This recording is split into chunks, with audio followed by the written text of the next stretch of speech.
ನಾನು ಈ ಕಾಲೇಜಿಂದ ಹೊರಗಡೆ ಹೋಗ್ಬೇಕಂತ ತುಂಬಾ ಪಾಠನೇ ಕಲ್ತಿದ್ದೀನಿ. ಅಂದ್ರೆ ಈಗ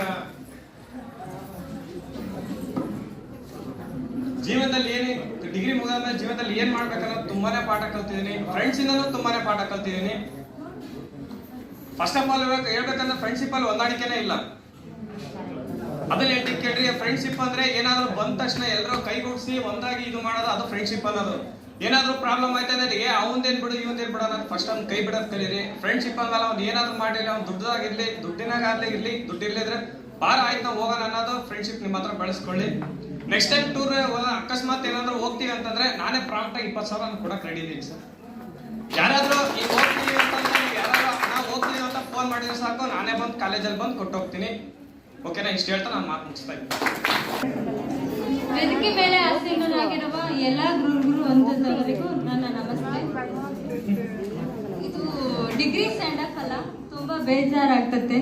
ಯಾಕೆ ಅಂದ್ರೆ